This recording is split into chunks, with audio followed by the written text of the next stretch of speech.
Welcome to the Grant Writing Simplified podcast. This is the place to learn how to make a big impact in your community through grant writing and nonprofit consulting. The world needs you to step forward as a grant writer and use your skills to lead with confidence. I'm Teresa Huff, former special ed teacher turned grant writer and nonprofit strategist. In my 20 years of freelancing, I've helped nonprofits triple their funding and exponentially increase their reach. Now I'm stepping up to mentor freelancers and nonprofit leaders like you who are ready to take your skills to the next level. It's time to get intentional about your vision so you can create lasting change in your community. Learn the skills and strategies you need to become the grant writer the world needs. Let's do this. Hey friends, welcome to Grant Writing Simplified. I'm your host, Teresa Huff, and it's great to have you here. If you have not watched my TEDx talk yet, you need to head over and do that as soon as you listen to this episode. It's on YouTube, The Real ROI of Grant Writing, or just search for my name, Teresa Huff, and it'll pop right up. So many people ask me, where do I start? How can I find grants? Or just get a grant for that? Or people are telling me I should get grants. Where do I find them? And it's really hard to figure out which end is up. So you need to go watch my talk because it will help you sort out what are your next steps? What do you need to be focusing on instead of just chasing grants and wondering why it's not working? And speaking of, before we get into today's episode, I have a really cool resource to share with you. So when you're a busy nonprofit leader, we know the pressure to get grants going when you've got all the other things going on can be pretty overwhelming.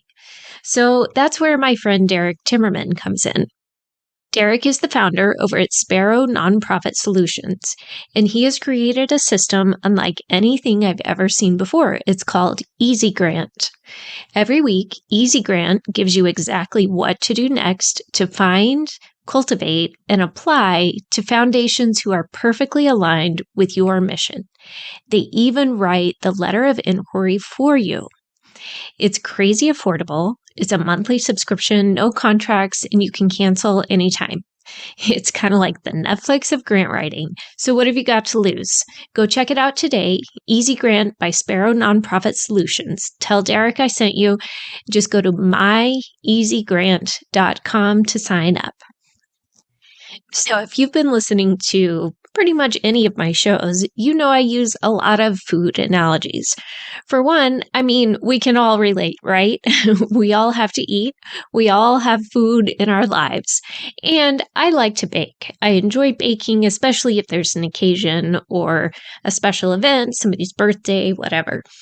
So because of that, I also watch a lot of Food Network, especially some of the baking challenges or the Top Chef type challenges. And I got to thinking about how sometimes those really are a lot like grant writing. They have a lot in common.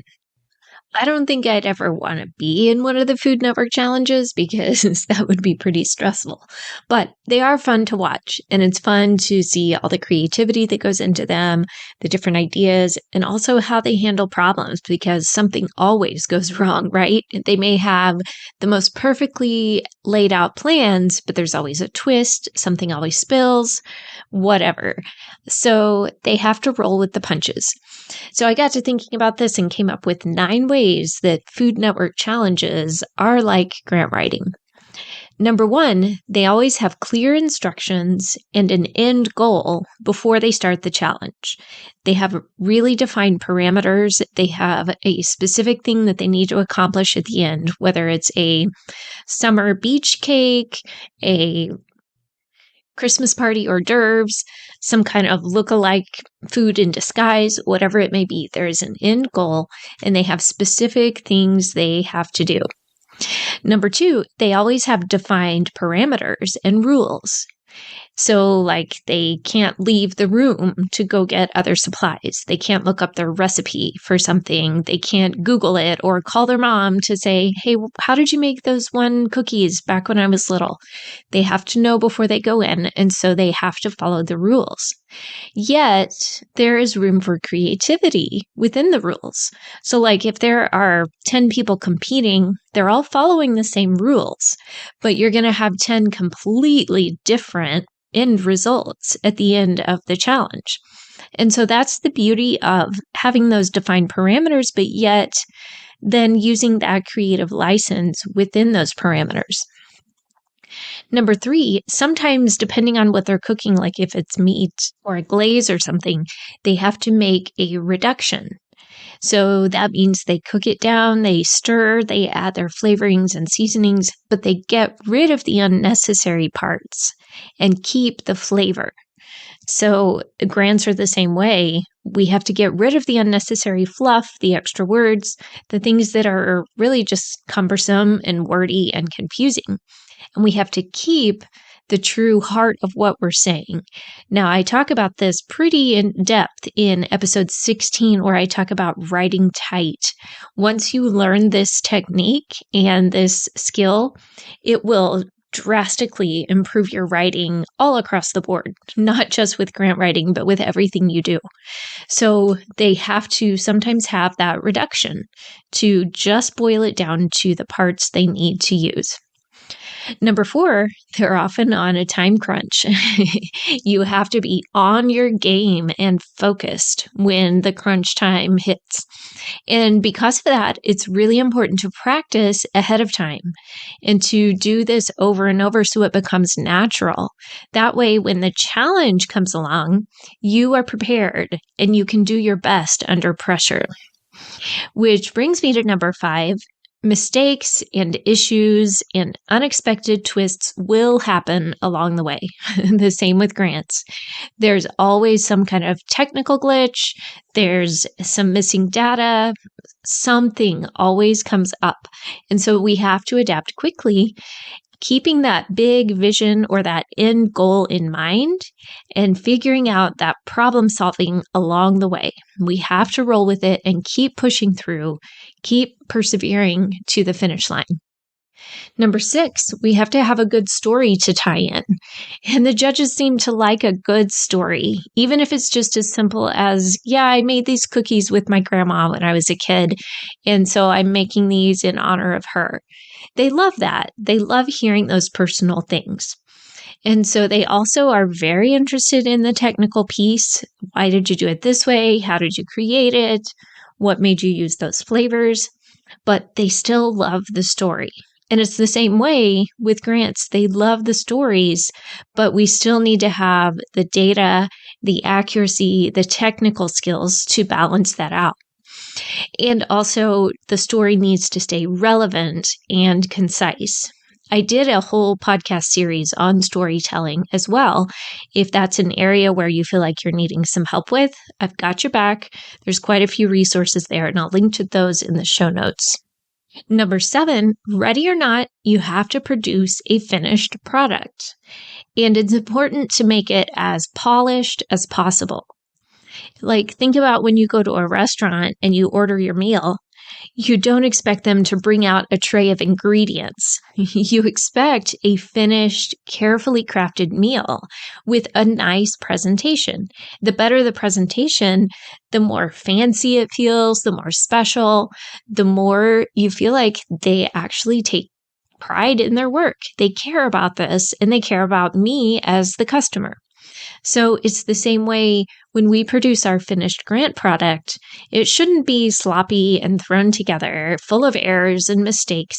We need to take the time to make it as polished as possible and really make it look like we care. Put some effort into it. If they're offering to give you money here, at least take it seriously and take pride in your work.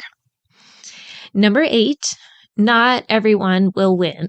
Sadly, in the Food Network challenges, as many incredible end products as there are, they can't all be winners. They can only choose one. I know that's got to be tough sometimes. Thankfully, with grants, usually there can be multiple awards given, but still there are many more applicants than what they're able to give out. So on our side of things with the nonprofit, you need to know exactly what you'll do with the money if you do win. You need to have that plan in place and how you'll use it. but then also have a backup plan if you don't win. So some of the Food Network people might say, yeah, I've always had a dream to open my own bakery and have my own shop. And so that's what I would do with the funds. Or I would take my grandma on a trip to go visit where she was from, something like that. But if you don't win, it doesn't mean you give up on that dream. Maybe you still do that, but you just find other ways to make it happen. You keep trying. You don't bank everything on this. So it's the same with grants. We don't count on the grant because we don't know what the end decision will be. And there are a lot of factors out of our control. But we can still have several plans in place, several options that we are exploring to make it happen, even if we don't get the grant. That doesn't mean we give up on everything. And number 9, this one, I thought about putting this first, but I wanted to end with it instead. Before you do anything, sketch out your vision and your strategy ahead of time. I see them do this, especially in some of the baking challenges, like say they have to make a wedding cake. And so I see them sketching it out on paper. It may not show very much of it in the TV show, but they definitely take the time to do that. They sketch out what the tiers are going to look like, the decorations, what they need to make. So once they have that sketch and that vision, then they can figure out, okay, here's the first step. I need to get this mixed up so it can go in the oven. Then I can start mixing the frosting and making decorations and on from there. But without that vision, they'd be really scattered. They might start making the flowers and then realize, oh, wait, I haven't even mixed up the batter to go in the oven yet, and there's only 10 minutes left. Like, they have to know the vision in order to figure out the steps. So with a grant, we need to know our vision first before a grant ever even comes along. Know your big vision for your organization. Make sure that's clear. Know your purpose for looking for grants in the first place. And like I mentioned, make sure you know your ROI. If you don't, go watch my TEDx talk and figure out what is your return on impact for your nonprofit. Then you can figure out your strategy. A lot of people get this backwards. They're starting to work on the strategy and the steps and all these tactics, and they're wondering why it's not working. It's because they've got it mixed up. They aren't clear on that vision. It sounds so simple, but a lot of people miss that step, and it's so critical. So those are the 9 steps, 9 ways that Food Network challenges are a lot like grant writing.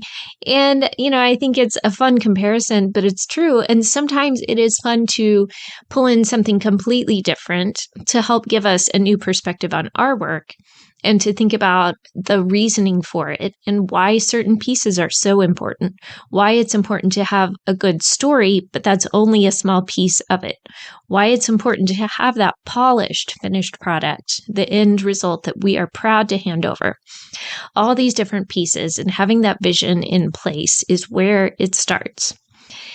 Now, I totally understand that it can be hard sorting out which ends up with grants, and it is a pretty complex process. I've heard from a lot of you. I so appreciate your messages and your notes and your questions. And because of those, I've actually been listening to you a lot, and I am working on some pretty exciting solutions to support you in your grant writing. I'm going to be giving you more information over the next few weeks. But I want to help you incorporate best practices and tools to maximize your efforts so you can be more successful. I don't want you spinning your wheels and getting frustrated and giving up, because really there are too many good nonprofits with such important missions out there. We need to be supporting them, and we need to be giving our best that we possibly can. So that's what I want to help you do. I will be giving you more information, so stay tuned to the upcoming episodes. And I would love to hear from you.